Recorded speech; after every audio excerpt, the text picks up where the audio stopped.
Hello and welcome. We're back. Welcome to My Heart's Purpose, My Heart's Purpose weekly drop in. If you didn't know, My Heart's Purpose is a 9 method virtual journey designed to help you discover your why and create or refine your life purpose statement. A lot of people live their life on purpose, and we're here today to introduce you to one and hear about their journey. Today, I am actually interviewing my mom. Not only is she my mom, but she is my co founder of our land project, the Heartland Collective. And after the interview, we will be transitioning a bit to exploring one of the 9 methods of My Heart's Purpose with Shama. So, let me tell you something. When I was very young, I was brought, along with my siblings and my dad, away from our homeland. They left our homeland, crossed an ocean, and chose to begin again. And not once, but seemingly every decade since, she has been starting again. She is 81 now. Shama is studying, growing, golfing, tango dancing, and doing some of the most honest inner work of her life. She is not slowing down, she is going deeper. Her journey is a living answer to a question most of us are afraid to ask. What does it mean to be as good as you can be, right up until the very end? Today, she joins us to share what it looks like to treat your final chapter as your most intentional one. Shama spent a lifetime answering a single quiet question: what does it mean to be as good as I can be? At 81, having crossed an ocean, rebuilt belonging, and turned inward with more curiosity than ever, she's discovering that purpose doesn't retire. It simply asks more of you. Welcome, Mom. Thank you so much. Thank you for having me. Exciting to share. Life is not over when you retire. Yeah. It's it's only the beginning. Amazing. So, speaking of that, most people assume that by 81, the big questions about purpose are settled. So, I'm curious what you would say to that. And what questions are you sitting with now that you've never sat with before? As we say, I've never been. Well, I'm really just 80. I'm on my 81 year. So that's true. Uh, so how is it to be in the decade where you supposedly statistically is going to die? And I am not really ready for that. So I needed to dig a little deeper into what it means to be here and now. And am I ready to say goodbye? And I'm not. So more personal growth, more learnings, and dive into the excitement of being in this age that I am. Sweet. And do you think there's a question specifically that you're sitting with now that might be new to you? Well, it might be the one that we are afraid to ask. How is it to die? I will tell you when I died and I come back and said, that's what it was. I don't know. Yeah, thank you. You've described your driving force as wanting to be as good as you can be. At this stage of life, what does as good as you can what does that mean to you? And how has that definition changed? It's how much can my body tolerate in and with the wisdom I have now too, and I can only say that my golf, that's my passion, is teaching me what's possible.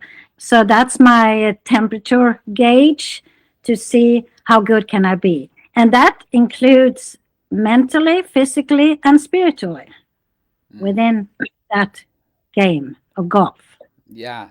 Yeah, that's cool. I was actually going to jump to pretty much exactly that question a little bit later, but we'll jump into it right now. Most people don't look at golf the way you look at golf. And like you said, you have this temperature gauge about it. So can you talk a little bit more about what is it actually measuring, and what does it tell you when something is off with how you're living? It starts really when I wake up. And what is my thought pattern when I wake up? And what am I going to eat? Am I going to eat? Am I going to take something with me?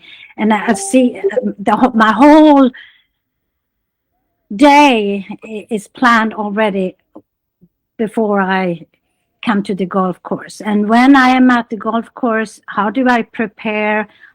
What is my state of mind?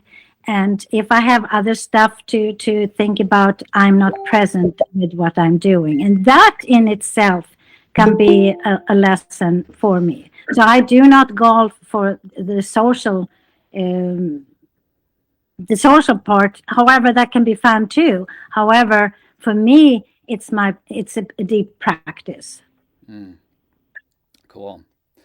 So that's that's a really cool way to look at golf. Another thing you've been actively studying is IFS, internal family systems, and conscious language, all in your 80s. What is still calling you to grow? And what does that pull tell you about purpose at your age? Mostly because my language, this is my second language, the English is also then hard to say the right words. So the conscious language has been helping me to explain and get to the point, so to say. And I think that is something that I could have used in the Swedish language too. And so it's exciting to study that. And the IFS is interesting because it's all those parts within me that it's still there. And I am now turning 81, but all the little parts, I have parts that is still four and that wants to be listened to and with the adult mind. So knowing how, oh, that was the 4 year old and now let's look at it in the adult way. So Mm, it's a very cool system that I appreciate a lot, learning a lot from. cool. Something you mentioned before. We're gonna go a little bit deeper here. You talked about preparing for the day you say goodbye to this dimension, clearing your past, doing your inner work. How has that kind of preparation actually enlarged your sense of purpose rather than diminished it? When you go to funerals, many people have the question, oh, I wished I would clear that up. Oh, I wish I would have asked a little more questions. So that has inspired me to especially ask you guys, my kids, and also other people, what is there something that we need to clear up because you don't have to deal with that the day I'm gone. So that is part of it. And I also wanted to hear what people are thinking about me now when I'm alive and what how we can better relationship.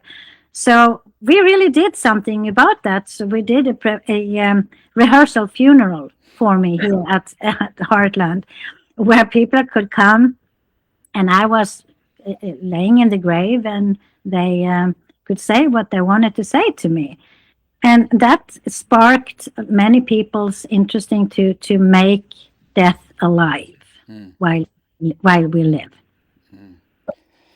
Yeah, I was part of that. A lot of our close friends were part of that, and it's amazing. It's such an amazing process when you're laying there 3 feet underground, and or two, maybe it's 2 feet underground, and you have a lot to explore. have a lot to explore, and there's a lot of thoughts and feelings that you drop deeply into during that process.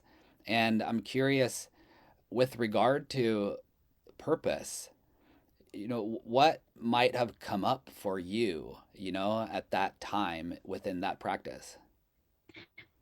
I got really clear that I needed to have serious, conscious conversation with friends and family that I haven't had before. Mm, Situations that happened in the previous times that kind of were just, yeah, I thought that that was just a natural kind of thing, especially when you guys grew up, when the kids grew up, and maybe things happened and we never talked about it. mm. How did it feel for you when we, for example, left our home country? Well, there's many things came up for me. Yeah.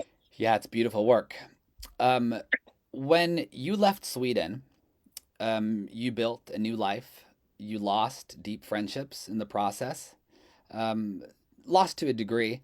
Looking back, what do you understand now about why you said yes to that you couldn't have fully understood maybe at that time? Hmm, it's a good question. I said yes because I like the adventure of going somewhere else and not staying in Sweden and having the whole family going. It was a Hmm. great adventure, and I have always liked adventure. So, but there was never a yeah, should we really? I never thought though that it would be hard on the friendships, Hmm. my deeper friendships, and also family that's left in Sweden. It's hard to keep that very close relationship when you don't live in the same country. Yeah. Yeah. And so now at 80, you're healthy physically, mentally, spiritually.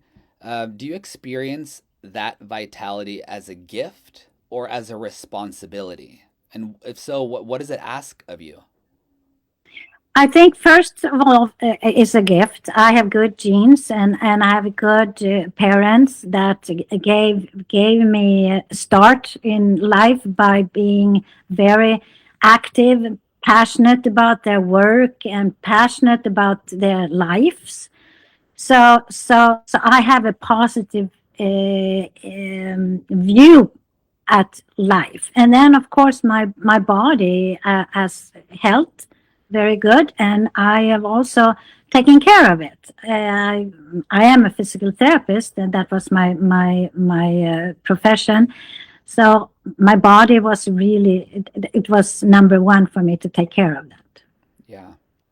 Yeah. One thing that I'm always inspired by is your physical health, and what I'm inspired by is how you like the things that you do to keep it going, and the reminder I think that you give yourself and then that you give everybody else around us is how important that is. And if they, we have this amazing Japanese Asian style table that we sit by in one of our community spaces, and every single day you sit there, but lots of people choose maybe like not to do that. They might want to sit in a normal chair or something like that. And at 81, you're sitting up and standing up and everything that you do, and it doesn't come just automatically. It has never come automatically. It's something that you've been working on for a very long time. And so in my experience of just hearing your stories about other people that are maybe your age or sometimes a bit younger that don't have that level of like physical abilities, um what can you say to all of us to kind of support us to have the same level of vitality that you do? Yeah, that's a good question too. I would first of all we need to know what our reward system is. For me, I I have a system of that if I don't do it, I have to kind of punish myself in a way, and that could be that if I don't sit down on the floor when I'm watching a movie, I can't watch the movie, and I have a very I'm very hard on myself, and it's for me, and it's to find out what do I really want, and what kind of reward system do you have in your toolbox, so to say. Some people maybe I had I wanted to have a cleaning lady, and I my if I didn't do what I told myself, okay, I'm going to have a cleaning lady, but I need to do X amount of exercises to have it. And then I didn't do my exercises. But then I had to pay the cleaning lady without her cleaning, because that was my drive. so so we have to figure things out, how to inspire ourselves. Nobody else can really it can inspire you, but you need to know if that is something that you are so inspired by that you do it. Hmm. So what I hear you saying is that so a life hack that you've created for yourself is essentially making your life more like a game. And Uh-huh. in order to get the pleasure of watching Netflix, you create some type of game or challenge for yourself. And then in order to have that reward, you have to play the game and fulfill whatever task it is that you created. Yep. Yep. Cool. And you enjoy the movie while you are maybe exercising Yeah. or sitting on the floor, like what I do. Yeah. Cool. So if purpose at 30 is about building and purpose at 50, is about refining, what is purpose at 80 about for you? Clarify those 30 and Well, 50. it's just general. It might be different for No, no. anybody. What I mean, to clarify, what I meant is to take those 30 and 50 and really dig into, now, am I there? Did I do those things? Or is there anything else that I need to experience before I say bye bye? Mm, That's to me, it's nobody's writing the script, because we don't know how well we're going to be in physical, mentally, or spiritual. We don't know. mhm. But right now, where I am, I know I'm good. I'm going to take every minute of my now to do the best I can, to be the best version of myself. Yeah. Yeah. Thank you. Whew. Okay. We've all got some work to do to be running a lot around like you are at 80. Tell you that much. Yeah. And what a gift that is.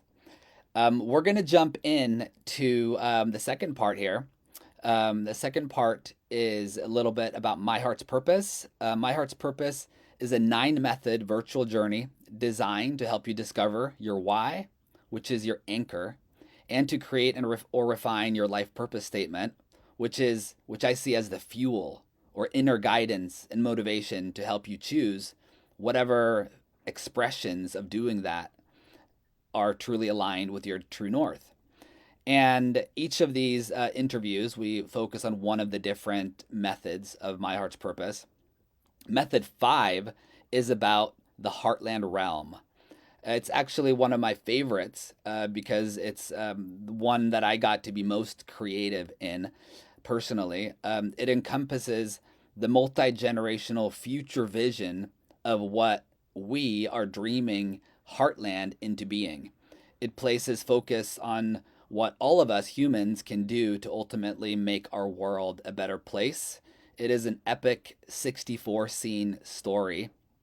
I have many favorite scenes, and I'm sure you also do, Shama.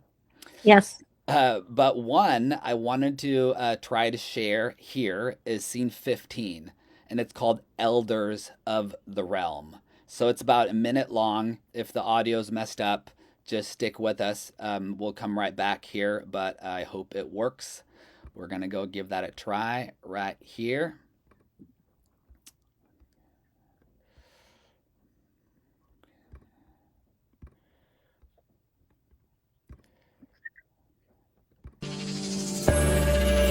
Scene 15. Elders of the Realm.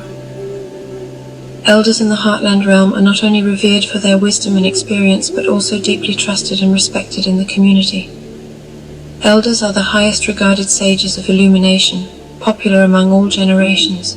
Their role goes beyond mere wisdom. They are ideal mentors, embodying a culture of grounded wisdom. Elders spend much of their time with younger generations, supporting the acceptance of all beings' aging process. They never stop learning, passionately integrating ancient and new knowledge, which keeps them young at heart. They also participate in regular elders' circles, learning from each other and deeply reflecting on how they can be of the most service to the realm.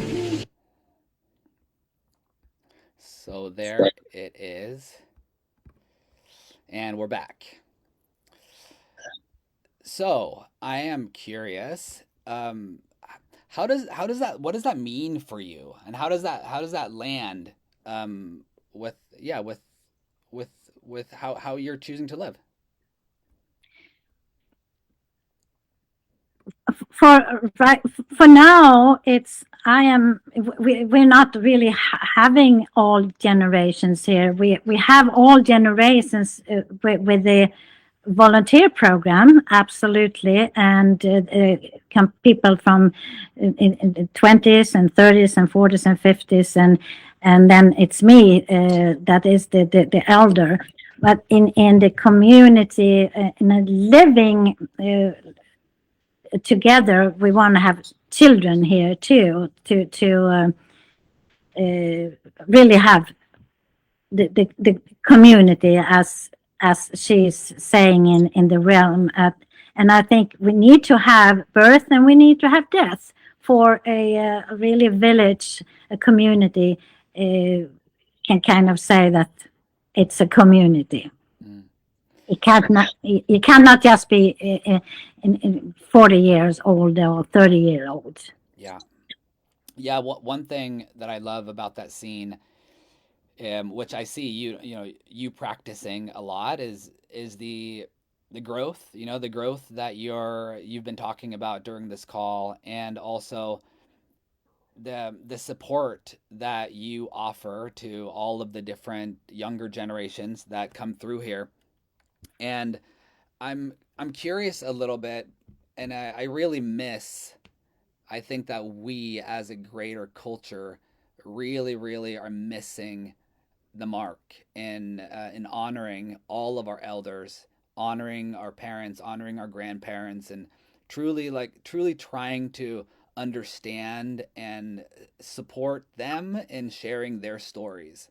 And for some reason, I think that many older folks, it seems like maybe they feel, my guess is maybe they feel forgotten, maybe they feel insignificant, things like that. And it brings me a lot of sadness. And I think that elders are so vital, today to help all of us. So what do you think about that, and how can older folks kind of like tap in to step into being more of that, and feeling that there is also a purpose in that? Yes, so true. And I want to add to that that the elders also need to be curious about the younger ones. They they they live the younger ones today have a total different life than we have. I am just very fortunate that I've been through and being with young people, so I'm learning while I'm living here. Many lives by themselves and have no young people around them. So then they get stuck into feeling sidestepped. So it is also up to us elders to ask the question, to teach me a little more about that, and I tell you what we did instead of what you do today. So there's this collaboration, I think, more. Yeah. Another just one more part about the realm. So, if you haven't seen it, we invite all of you to go check it out. It goes through essentially all phases of our world, and it describes a place called the Heartland Realm, which is a place in a far off universe, in a world that's very similar to Earth, but degeneration never happened, then it goes through how children grow up, how maturity happens, and it goes on and on. And at the end, there's letters from these sages of illumination to us humans to support us in how to change our world for the better, so that we can really align with, so we can support each other and live in a world that is fully regenerative, fully supportive. And so, one of the questions in the My Heart's Purpose journey and within this method is a creative one. And so I'm going to put you on the spot a little bit here, and I would love to hear your answer to this. So I'm going to request that you engage your childlike imagination. And if your life were a role in any imaginary scene that you could imagine from the Heartland Realm, anything was possible, how would you describe it? My first thing that pops in my mind is that there are swings all over the place. There's swings that you can jump from. There's swings that is high up in the trees, and there's swings because when you swing, there's something that happens in your body, and we know how fun that was when we were little kids. And when you put an adult up in the swing, they also get back in this childlike feeling, and you're weightless, and the tummy kind of there gets a little butterfly in it, and something is happening. And then there's those swings that's with long ropes. So you get, yeah, it's just swings. Just swings all over. You maybe get to swing to the next room, or swing to yeah. I see that, and that would keep the people young. Yeah, that is awesome. Amazing. So I've got one last question for you. I'm curious if someone out there is listening today who has quietly started to believe their most powerful days are behind them. From what you know now, from where you stand, what is it that you could say to them to like support them and coming back to life while they're here? Oh, yeah, that's beautiful. I would say close your eyes, take a couple of deep breaths, and at the last exhale, just put yourself in the imaginary place where you were when you were 7 or 14 or whatever age, that you had so much fun, and take that into your body. Open your eyes and fill your body with that, and go and do that thing that came up. Mm. I'm seeing lots and lots of elders sitting in all those swings all over your imaginary place. Yeah, and there's swings for wheelchairs too. I mean, it's not for just agile people, it's for everyone. Oh, that's so fun. That's so fun. Well, if anybody wants to connect with you for if they're inspired and they want to be in touch with you, how can they find you? I have the Instagram, Mama Shama, at Instagram, and Facebook would be the best messenger. Cool. How do they find you on Facebook? Anna-Lena Shama Gustafsson. Amazing. Amazing. Well, I want to thank you so much for joining us today. Yes. And I want to offer one final gift to everyone listening. If you visit myheartspurpose.com/special, you can access method one of My Heart's Purpose completely free.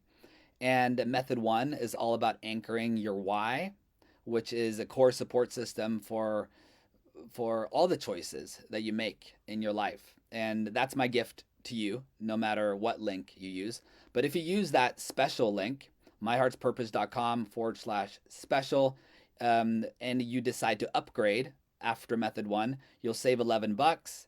And a portion of that this week goes to support Shama for being on the show with us today so she can golf more and go to more tango lessons and have more fun in her awesome life. So, with that, I just want to say thank you again to you, Shama, for being here on the show with us today. It's been super fun. Thank you. Thank you for inviting me. So Thanks. welcome. We'll talk to you later. Yeah, bye. Bye.